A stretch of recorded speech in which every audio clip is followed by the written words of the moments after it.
Hello, everyone, and welcome back to another episode of So What You're Saying. My name is Tom, And I'm Sean. and today we're going to be doing something a little bit different for this video. We're going to be listing our personal top 10 favorite games of all time. Oh, This has been a very difficult list to put together.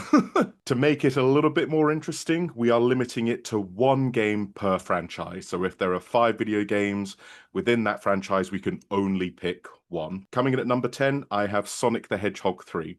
And when I mean Sonic the Hedgehog 3, I mean the Sonic 3 and Knuckles version of the game. Sonic the Hedgehog 3, for me, is the peak of the classic Sonic era. It is also, in my opinion, the best 2D Sonic game still to this day. I know a lot of people would argue Sonic 2, maybe even Sonic Mania that came out a few years ago. But for me, Sonic the Hedgehog 3, it ticked all the right boxes. It came out at a time when I was really starting to get into video games. And as much as I love Sonic 2, to me, Sonic the Hedgehog 3 is the best game of that era and has continued to. It's a game I play at least once a year still to this day. It feels like a big grand adventure, even though it's like a 2D platforming game. You know, I like the way it doesn't just go from level one to level two. They came up with like these little sort of transition cutscenes, if you will, which you yeah. would see Sonic make his way from one level to another, which I thought was a nice touch. I thought Knuckles was a great introduction at the time as well. The soundtrack in this game overall is outstanding. And it was one of those games which really, really pushed the Mega Drive to its absolute limit to the point where you literally had to combine two games together, two game cartridges together to actually play the entire thing in full. So yeah, Sonic the Hedgehog 3, love everything about it. That's my number 10. Nice. Yeah, good choice, man. When you said about how it pushed the Mega Drive to its limit, it really did, didn't it? But yeah, no, I've got no problem with that, mate. That's a great choice. My number 10 is actually coming from that same era and that same console, although technically it was on multiple consoles as well. And I've talked about this to you before. But number 10 for me is Desert Strike. This was one of probably the first games that I remember playing with my dad, so that will have a sort of like a soft spot for me. Just the isometric controls of the helicopter. I mean, it's quite a basic premise. You know, you've basically got to stop the madman in the Gulf from launching all the weapons, which was quite topical at the time.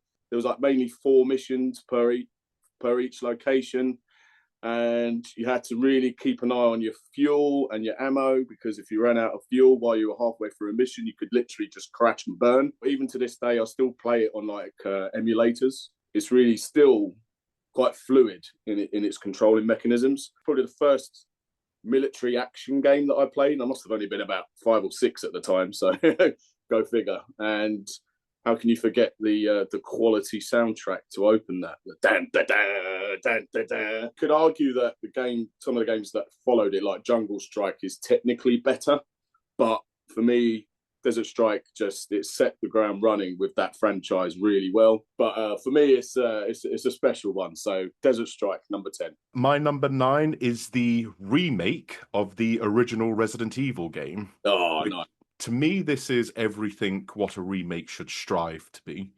It stays incredibly faithful to the original, but overhauls everything. The gameplay, the visuals, it's still visually looks amazing to this day. The atmosphere, they've added new elements to the story as well. For example, the whole I've forgotten her name, Lisa Trevor. Her backstory is just horrific. Pacing is great. It doesn't overstay its welcome. It's full on survival horror. I absolutely love it. You know, obviously Resident Evil's gone on to make technically better games than this one. I feel like we're going to be saying that a lot yeah, in this probably. video, but there is none that really hits quite as hard as how much I enjoy the remake of the original Resident Evil game. Yeah, I don't know. There's something about, I don't know what it is, but Resident Evil's just never grabbed me. Not saying I didn't. I think they're rubbish or anything like that. But from what I've seen you say about it in the video you did with Harry, check that one out. Yeah, that's a solid choice for number 9 though. Thank you. All right, so my number 9 is sticking with the kind of the retro-ish era. It's not quite as old as Desert Strike, but culturally it was an absolute phenomenon at the time, and it still is actually. They keep making iterations of it now, and that's the original generation Pokemon on the Game Boy. I'm not a massive fan of Pokemon in general, but for some reason, this game, when it came out at the time, I was watching. I sort of you get caught up in the craze of things when they come out. So I remember getting it for Christmas, and my family didn't really see me much that day because all I was doing was playing that. Did you have red or blue? I had blue. Mm-hmm. Yeah, I had red. which was I know most of the people that I knew that had it at the time, like friends at school and stuff, had red, which was cool because it enabled like the trading. And there was the whole thing of you got a cable, you went round to your friend's house, and then you transferred the Pokemon that you needed to get. I never played any other Pokemon games since this though, but originally I was absolutely hooked from start to finish. And I don't know if I ever even caught all 150. I got close to it. I couldn't not put this in my list because for a long period of time it just hooked me, and it was, like I say, it was a massive sensation at the time, and yeah, it was just a lot of fun. So, and it was Game Boy, and I loved the Game Boy, the original Game Boy as well. So yeah, that's my number 9, Pokemon. Yeah, I mean that's a great number 9. I mean, like you, I played the shit out of those games when they first came out. I mean, I think my first Pokemon was Charmander because I remembered I had like a level 100 Charizard by the end of the game, and all my other Pokemon were like level 20, Yeah, 25. I yeah, literally just leveled up Charizard and just completely decimated the Elite Four with one Pokemon. My number 8 is sticking with the horror franchise. That is Silent Hill 2. Yeah, Silent Hill 2 is my favorite horror game of all time. As much as I love Resident Evil, I've always preferred the more approach to psychological horror. yeah, And this game to me is like the psychological horror game. It has inspired countless of other horror games that have come out after it. Like that opening FMV with James touching his face to see if he's real oh, or if he's in a dream. It is embedded into my psyche.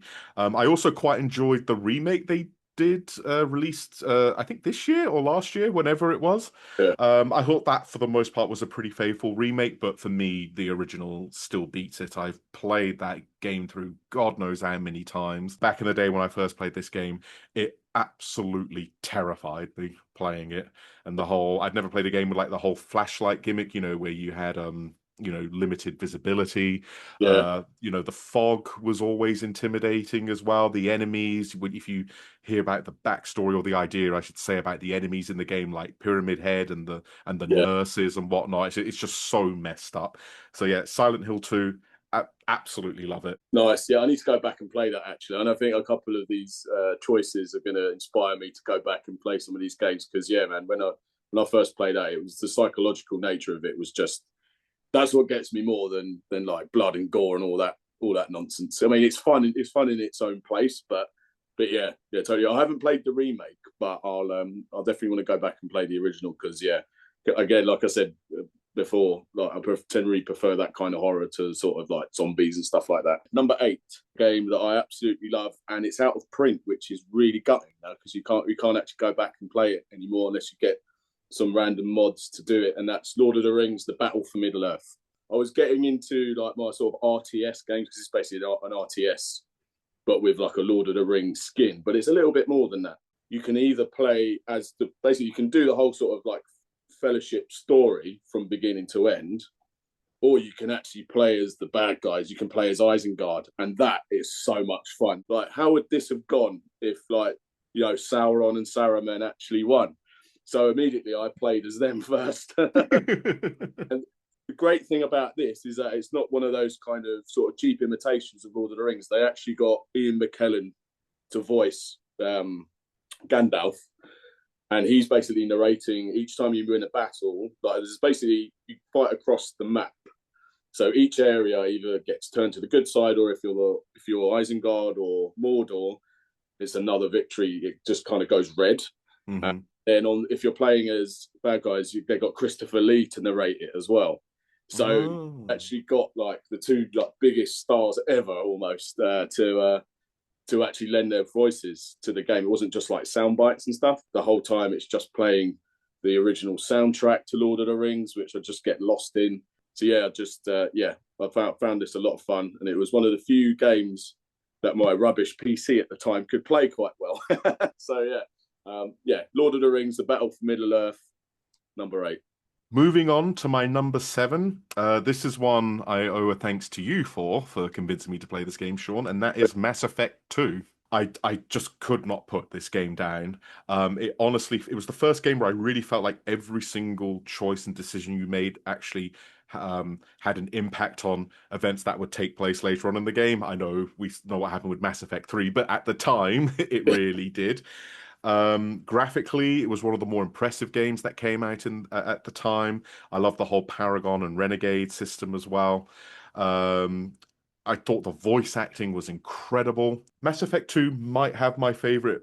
I think overall my favorite crew members. There's just so many to pick from, Yeah. because they bring some of the old guard back like Garrus and Tally, but they introduce like new characters like Grunt and what's his name, Thane, and all these other great characters, for the most part, great characters that I really ended up enjoying bringing out on missions with me.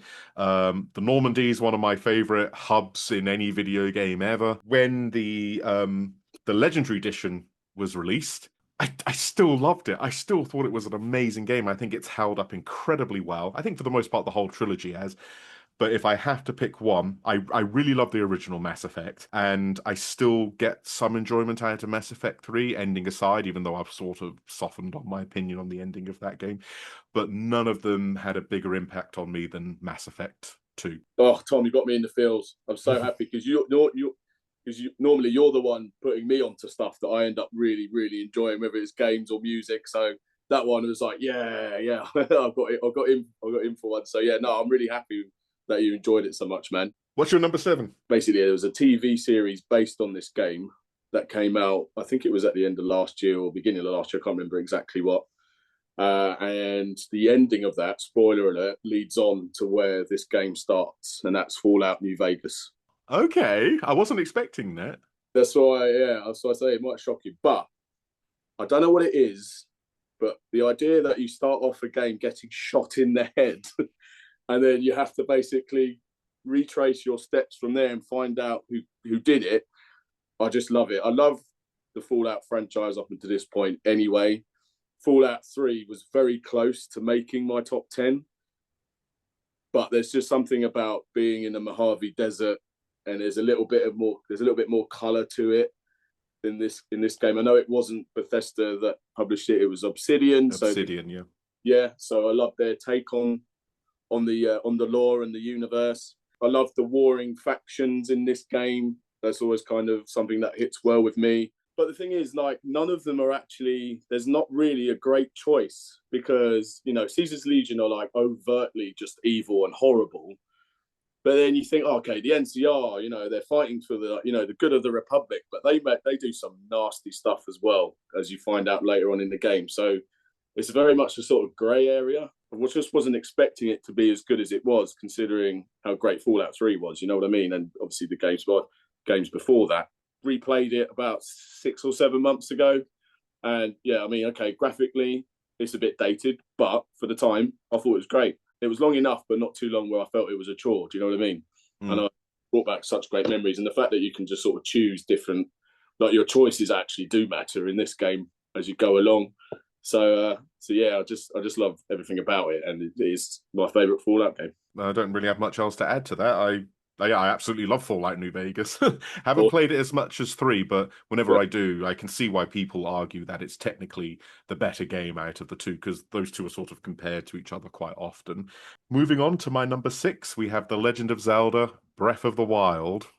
nice. Now, a lot of Zelda purists, Jack, if you're watching, may roll their eyes at that choice. I did not grow up playing a lot of Nintendo. I started off with like a Mega Drive, then I moved on to PlayStation. I've pretty much stuck with PlayStation, then I've shifted over to PC. However, with the power of emulation, I've been able to go back and play games like Ocarina of Time, Majora's Mask, even Link to the Past, and I really genuinely love those games. But Breath of the Wild, when it came out, I just was so engrossed in the world. It's really the world that makes that game for me. I just played it for hours, literally hours. I've clocked in round about probably 500 hours on that game on my Nintendo Switch, just playing that game over and over again. I pretty much did as much as you could possibly. I've never been, I've never 100% completed it, Mhm. but I got pretty damn close because to 100% complete this game, it will take a long, long time to do it. But I like the concept it introduced with the shrines in which you explore the map, but then you can enter these different shrines, which are essentially like mini temples. The idea that you could literally go anywhere as long as your stamina meter would hold out, you could climb pretty much any mountain, any house, any wall, any field, wherever. And if your stamina could hold up, you could get there. I thought the paragliding, I mean, I'm sure other games did it beforehand, but that was the first time I remember experiencing something like that on that level. That became such an integral part to the gameplay. It felt like a world that was living and breathing. I like there were certain towns in, in the world of Hyrule in Breath of the Wild. I was like, I could imagine myself living there, you know. Yeah. I think this game has the best tutorial in any video game ever. It disguises it very, it's clearly a tutorial, but it's disguised very well. They give you this big open plain to run around in called the Great Plateau. Yeah. You go around different shrines, you get used to the mechanics, the fact that in certain temperatures, you need to keep warm, so you change your clothing or you cook food that will keep your body temperature up or down, depending on whichever part of the map you're exploring. And then you think, well, this game's quite big. And then when you leave the Great Plateau, you realize just how bloody enormous it is. You're like, oh my God. I Here we mean, go. yeah, here we go. If I have to make one complaint about this game, I think the final battle with Ganon is frankly terrible. Because if you actually take your time, which is what I did, and get the best equipment, get the best armor, get the best weapons, what have you. By the time you rock up to Ganon, he is no threat whatsoever. The game Right. gives you the option once you've completed the tutorial, just go straight. You can go straight to Ganon now and once and challenge him. Right. It's almost impossible to do it, but it is doable. But if you go there fairly middle of the road equipment, you can pretty much batter Ganon. He is no threat in this game whatsoever. That's one thing Tears of the Kingdom did improve on. The final battle with Ganon in that game is amazing. But yeah, Breath of the Wild, absolutely love it. My favorite Yeah. Zelda game. Solid choice again. Zelda is one of those franchises that seems to have passed me by. I like yourself. I never grew up playing it, but I always heard, especially from Jack, if you're watching again, and yourself now, just sort of how great those games were. But yeah, I never really. I need to. That's something on my list that I'll need to go back and rectify. So yeah, you got no arguments from me on that one, mate. All right, my number 6. So again, this wasn't the first, second, or even third game in this franchise. That being Grand Theft Auto Vice City. Hmm. Now, we're metalheads, right? Yeah. And one of the early foundations for me getting into rock and metal was the fact that you had the rock radio station on this game. V-Rock. B Rock, yeah. And, just going through like a reimagined version of Miami set in the 80s based on such cool franchises such as Scarface, Miami Vice, all that sort of stuff. What they took from GTA 3 previously, and it was only about a year after that came out as well, as far as I remember. Mm. It just made it so much more in depth. They made, they introduced the sort of the business side of things a lot more in this game. So you could actually run like a whole business empire as Tommy Fassetti, one of the coolest main characters ever, voiced by the late great Ray Liotta. Hmm. Just everything about it just clicked for me. The weapons, my God, the weapons. There were so many, like different, like obviously 5 or 6 different classes of guns, bombs. You name it, it had it in there. Going into like the mansion on the island, the enemy gangs, just and the voice acting again, incredible. Yeah, I agree with you. GTA Vice City still to this day is my favorite GTA game. I don't get me wrong, I love 3. I really enjoyed San Andreas. I can't recall playing that much of 4, and I really loved 5 as well. But Vice City to me is just it's like the perfect. I played it so much when it first came out on the PS2. My disc was all scratched because I would constantly be playing it all the time. Yeah, I love that game. Still to this day, my favorite GTA game. Moving on to number 5, we have the Elder Scrolls 5 Skyrim. Oh yeah, Yeah, now I know a lot of people like to tend to wax lyrical about this game, or there's even some that, think it's one of the most overrated games of all time. I'm definitely in the former camp. Yeah, I absolutely love Skyrim. I've loved it since the day it's come out. I had it on PS3. I've played the 360 version. I've played the Legendary Edition. I've played the Special Edition. I've played the Anniversary Edition. Yeah, I'm one of those suckers that keeps getting these new yeah, editions of Skyrim. I think the only version I haven't played is the VR version because I don't have a VR headset. For me, Skyrim, it's just like the ultimate comfort game. yeah, I can pretty much turn it on whenever I fancy it and just pick up where I last left off. And it feels like the world itself has just carried on existing. I think I will say this, though. I will have to caveat Skyrim because it probably a lot lower on the list if it wasn't for the modding community. This game has I think on the Nexus mods, it's still at the top for the amount of mods that are readily available for this game. You can give it a HD makeover. You've got mods that can completely overhaul the gameplay, yeah. introduce new factions, civil war quests, costumes, weapons. It's like never ending the amount of mods that are available for this game. And because of all the different races, it sort of demands multiple playthroughs as well. I've been a Nord, I've been a Khajiit, I've been an Imperial, I've been a High Elf, a Wood Elf. I think you can play as a Dark Elf, an Argonian. I've even done that as well. I've done pretty much all of them. Definitely one of my favorite video game soundtracks of all time. I think the music in this game is phenomenal. I've got it saved on my Spotify. I listen to it quite often. It's just like the perfect soundtrack for the setting of Skyrim itself, the world map, and it just felt huge when it first came out. It felt absolutely massive. Yeah, absolutely great game. I mean, no matter how many different platforms it comes out on, it's still great choice, mate. Great choice. All right, so my number 5. How many times have you gotten to actually be like Indiana Jones in a game? Not very often, but in this game, you certainly do. And it's Uncharted 2, Among Thieves. Oh, okay. I didn't play it until it was re-released on the PS4 as part of like the trilogy series. So I went back, played all 3, thought they were great. But there's something about 2 that just stood out for me. And it was that, yeah, you've guessed it, the train scene at the beginning on Tibet, and you're almost like falling to your death. And the way it goes on from there, the banter between Nate, Sully, and Elena is just beautiful. And also, it introduced the great character of Chloe, who is kind of like Nate's love interest, voiced by the brilliant Claudia Black, by the way, of Farscape fame and other stuff that's great as well. So their dynamic was quite interesting.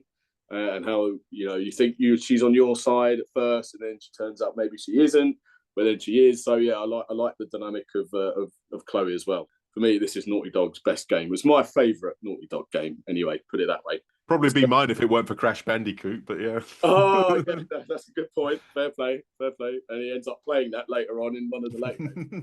Nolan North is a complete don. I love him, and for me, his best sort of characterization of Nathan Drake was in this game. So yeah, it's got to be my favorite Uncharted game, my favorite Naughty Dog game, and that is Uncharted 2: Among Thieves. And Yeah, no, that's a great choice, mate. I absolutely love that game. I haven't played it in a while, but I remember playing it a lot when I first got it. Moving on to my number 4, I have Elden Ring.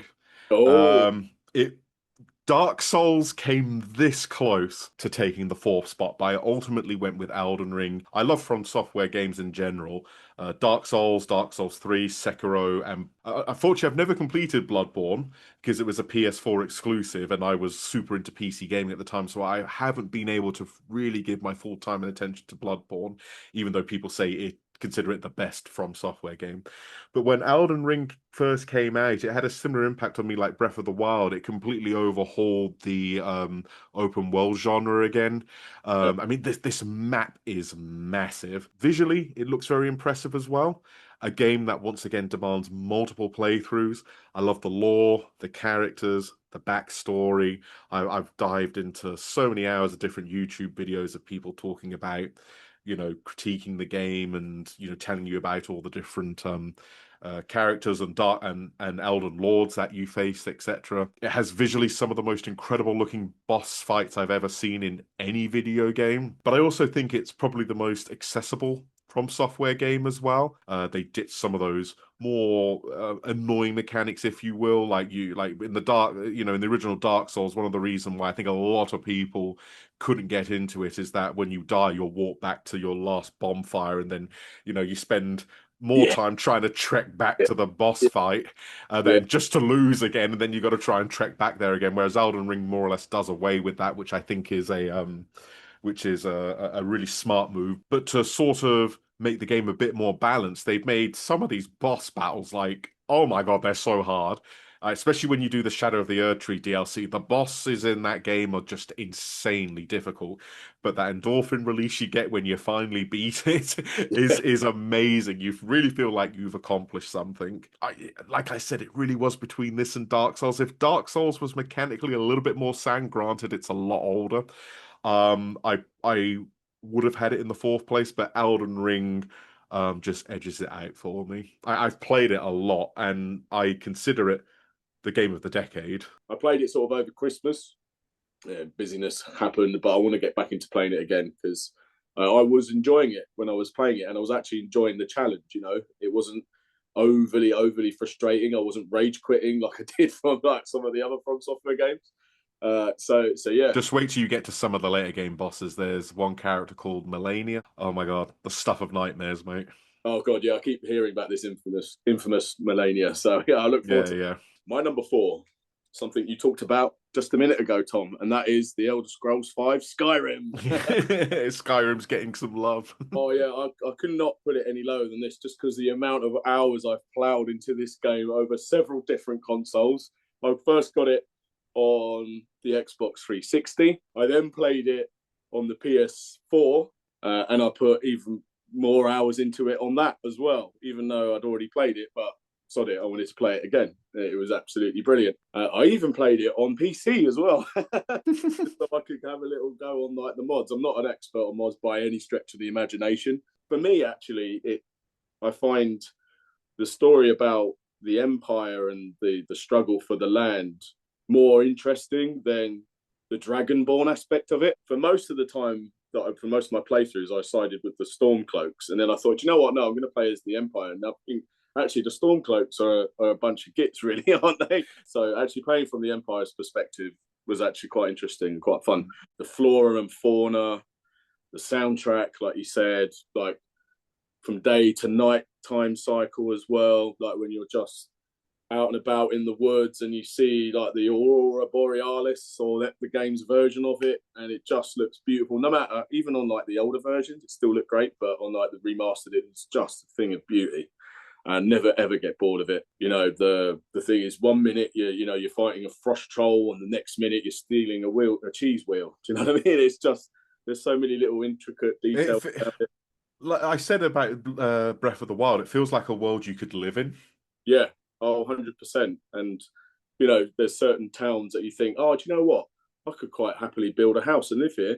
Well, guess what? You can, because one of the DLCs you can do that, and it's brilliant. I never ever get bored of playing it, and for the amount of hours I put into it, yeah, it has to be up near the top for me.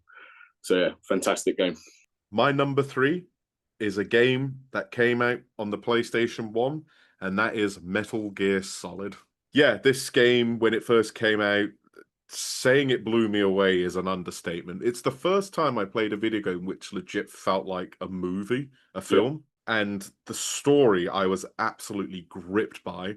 Arguably the best voice acting that's ever appeared in the series as well. I think it's my favorite. I'll say this, it's my favorite interpretation that David Hayter's ever done of Snake or Big Boss. I just love the sound of his voice. I love all the characters.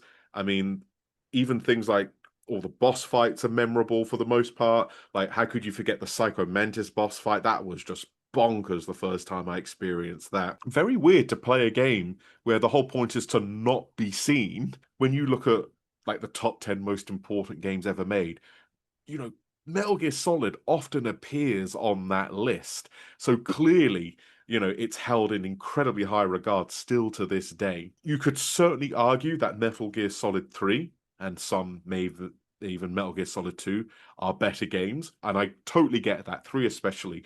I mean, it really was a toss-up between Metal Gear Solid 1 and 3, but ultimately I went with 1 because it was the first one and it had a huge impact on me, and I'm a bigger Snake fan than I am a Big Boss fan. The music, I think, is phenomenal. The Best Is Yet to Come, I think, is one of the greatest songs to ever be released on a video game. I even like the general ambient music as well, like the Yeah. tank hangar, Cavern, the music when you're spotted, the boss music, just a great soundtrack. It's a game that just pretty much does everything right from start to finish. From what I remember, there's no pre-rendered backgrounds. It's all a fully realized 3D environment that Snake can roam around in. Absolutely love it. One of the most important games I've ever played in my life. I still play it to this day. I mean, if you know, you know. If you've played the game, you know exactly why it's in this list and it's up this high. So yeah, Metal Gear Solid, my number 3. Oh, amazing. I love that game. These next three for me kind of are interchangeable, but yeah, you touched on it a bit earlier. Mass Effect 2. Yeah, I had a feeling that'd enter your list at some Now, point. the opening of that game is just catastrophic. You know, you're thrown into the Normandy just being under attack by, well, you don't know what it is at first. It's just this weird kind of insectoid looking ship, and it just blows the ever loving shit out of the Normandy. Meanwhile, you've got to basically, you know, depending on how you play it, you can either be really nice about it or you can just be like, no, leave Joker's crippled ass behind or something like that. You know? Oh, just this is such a memeable game as well. Do you know what I mean? It's, yeah, as obviously many of you have seen, basically you have to put a team together to go on a bloody suicide mission. And depending on how you interact with these characters determines how that suicide mission goes. Omega, I think, is a nasty but beautiful place at the same time. You know, it's like the ditchy underworld, and then you meet like Arya. I think is it Arya? Yeah, Carrie-Anne Moss. Yeah, Carrie-Anne Moss is just an awesome character. I think she's great because, you know, you only really know Liara from the Asaria up to that point, and then you think, oh, actually, no, they're not as nice as as they make out to be on certain characters. So she's great. The collectors I thought were kind of a sort of predator based kind of life form. I thought they were quite interesting. And then you think, well, what the hell are the Reapers up to? And you certainly bloody find out what they're up to. The combat is a lot more fluid in this game than in the first one, I thought. And yeah, it's just a masterpiece from start to finish. I ain't gonna complain about that. That game's amazing. Yeah. Moving on to number 2, The Witcher 3 Wild Hunt. Amazing choice because it's also my number 2. Oh, there you go. Yeah, it's just a masterpiece. It really is one of the greatest games I have ever played. Geralt of Rivia is one of my favorite video game protagonists of all time. I love the Witcher contracts, the side quests, the quests you do that are part of the main story, but not the actual main story itself, like the Bloody Baron and the Witches of Crookback Bog and all of that lot. I think the soundtrack is amazing. The music that plays in Skellige is outstanding. It is so damn good. Not to mention the DLC of Hearts of Stone and Blood and Wine. They're more like expansions than DLC. They're huge. The amount of content you get, like Blood and Wine in itself, it's pretty much its own game. You have this huge map to explore, and you really do get bang for your buck for it. The game is long, but it never ever gets boring.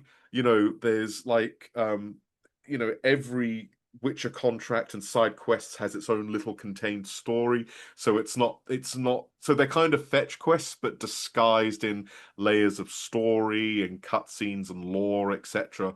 So it doesn't feel like you're just doing generic shit like a lot of these RPGs do. Yeah. You know, go here and pick that up and bring that back to me. None of that nonsense. Obviously, the choices you make affect the people around you, but can have an incredibly detrimental bad effect on the ending. If you get the worst ending of this game, it is one of the most depressing endings you'll ever experience in any video game.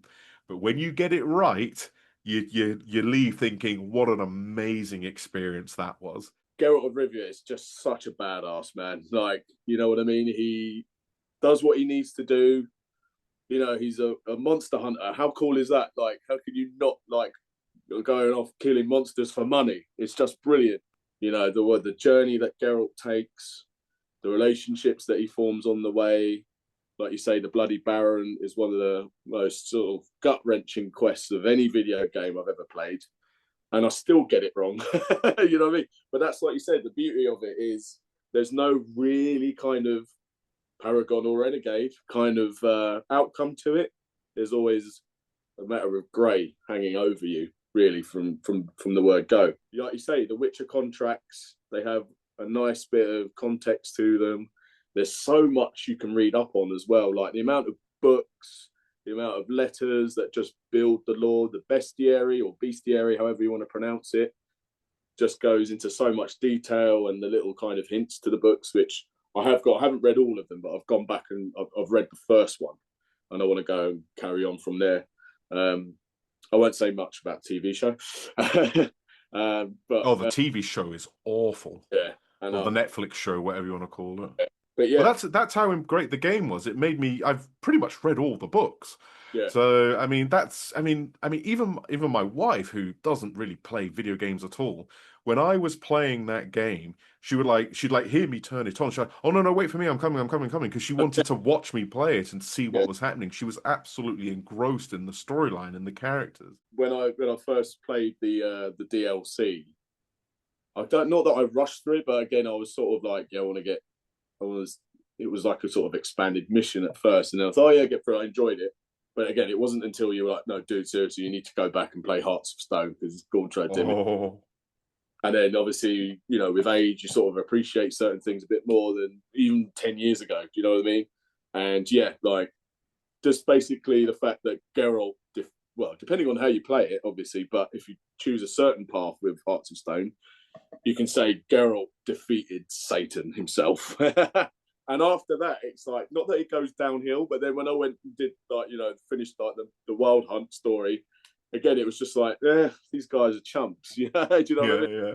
But I used to think back in the day when it first came, I was like, oh, Eredin looks really cool. He sounds cool, blah, blah, blah. But then, Gorta O'Dim was just on another level of psychological just bastards. Yeah. It's like, dude, I just beat Lucifer. What are you gonna do, you stupid elf? You know what I mean? So, there's, like I say, we could be here for hours talking about it, but maybe we'll do a deep dive one day. maybe. Yeah, but number 2, Witcher 3. Honestly, if you haven't played it, play it.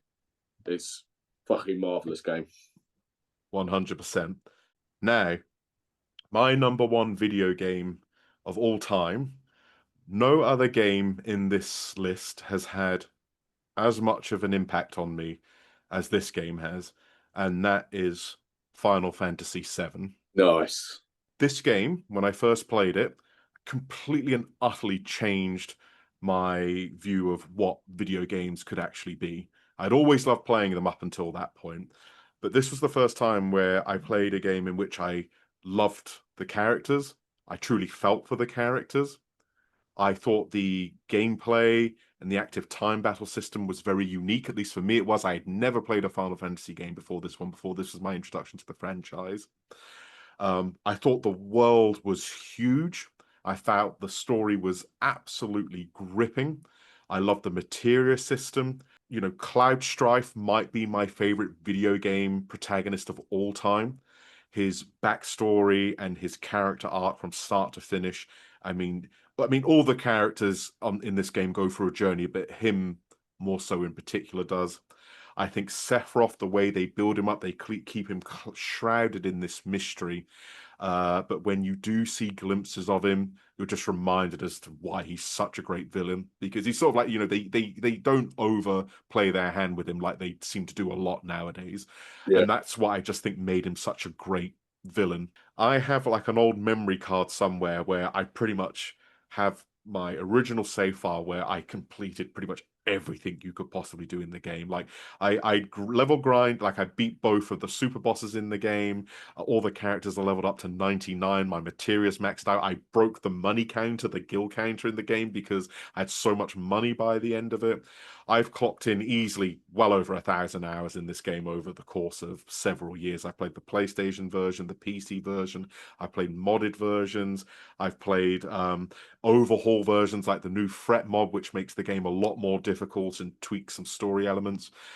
I mean, like not a moment goes by in this game which is just not iconic, from the opening to the bombing of Reactor 1 to Clyde's flashback in the Nibelheim incident to Barrett's confrontation with his past and the fight against Dyne. Aerith's death, like probably the most iconic death in video game history. Oh, And the game sort of teases you like she may or may not come back to life, but she doesn't. She no. is dead. Her character profile is removed, but they don't fill that space. They keep it removed, so you're constantly reminded that she's no longer there, and you've effectively lost your white mage for the rest of the journey. Cloud and Tifa are piecing together Cloud's mind. He's finally revealed that he was at Nibelheim the entire time. That to me is still the biggest holy shit moment in the game, to the point where you finally confront Sephiroth. You fight, yeah, Sephiroth. Oh, and how can I forget about the soundtrack? Just amazing, amazing music, and it's just so bloody good, man. I absolutely love it. You could argue that games like Final Fantasy IX, which I bloody adore as well, are technically better and whatnot, but there is no other game that has impacted me as much as Final Fantasy VII, and I cannot put it any lower than the number one spot. Easily my favorite game of all time. Oh, what a choice, man! Yeah, agree with everything you said. Really, like I've never been never massively into Final Fantasy, but if there's one that I go back to, it's usually seven, because of the reasons you just said, and the impact that it had going forward. The sort of the turn-based kind of idea behind it as well. The start, as you mentioned, where everything's just blowing up and going to shit. You're like, whoa, what's going on here? And then it just goes so deep and so layered with, like you say, with the live stream, the planet.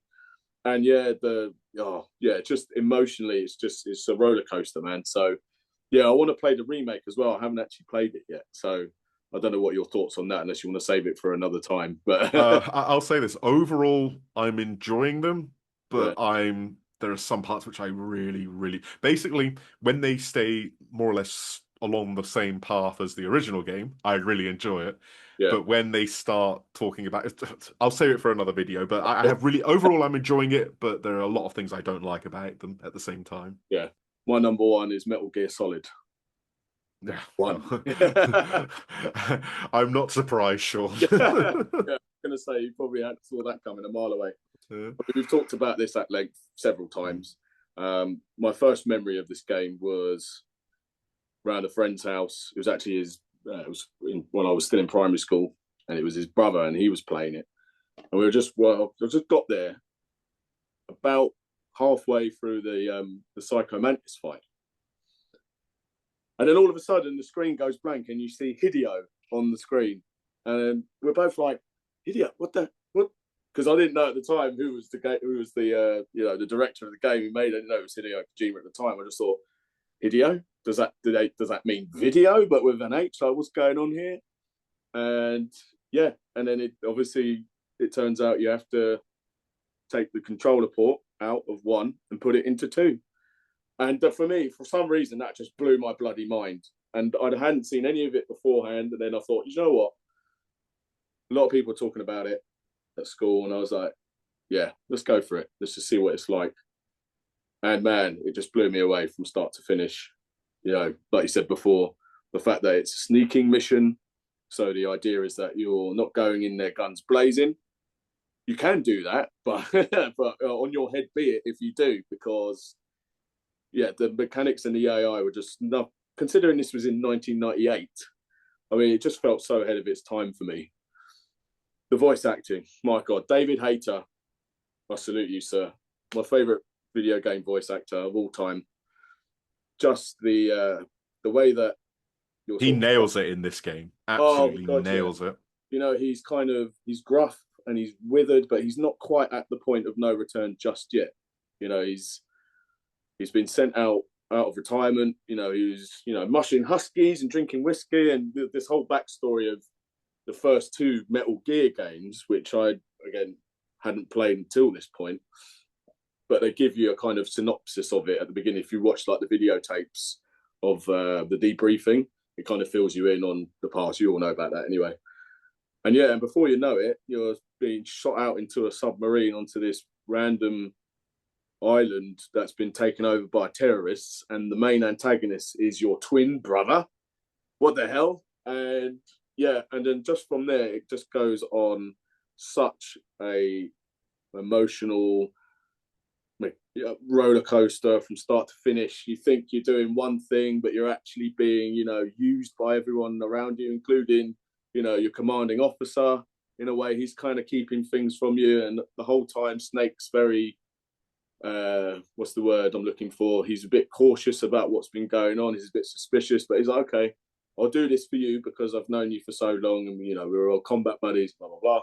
Once you get in there, you just see, you know, the iconic lift moment where Snake finally arrives, and you've got so good. The Hind D takes off the helicopter, and then yeah, and then from there it's just just balls to the wall, bonkers from start to finish. Would never ever get bored of playing this game. It's just had such a strong impact on me, considering it was out. Well, it's almost 30 years old. This game, 1998. Yeah, so it's just unreal. So yeah, I was toying between this and 3, but if it wasn't for this, I wouldn't have played 3. So yeah, just Solid Snake. Yeah, Solid Snake and Geralt are just like the two best video game characters of all time, as far as I'm concerned. So I agree. I mean, Cloud Strife, Geralt of Rivia, and Solid Snake are my three favorite video game protagonists of all time. Yeah. And there you have it. There's our top 10 list. Do you agree with our picks? Probably not. But if you do or you don't, let us know in the comment section what your top 10 favorite games of all time. I really hope you don't struggle as much as me and Sean did putting our list together, because that was really blood as well. Yeah. So like 6 months' time, it could be completely different. But at the moment, this is the list. So what are you saying, Tom? What I'm saying, Sean, is everybody have a great day and play every single game we've just had on our list. Yeah, exactly. Or else. Enjoy.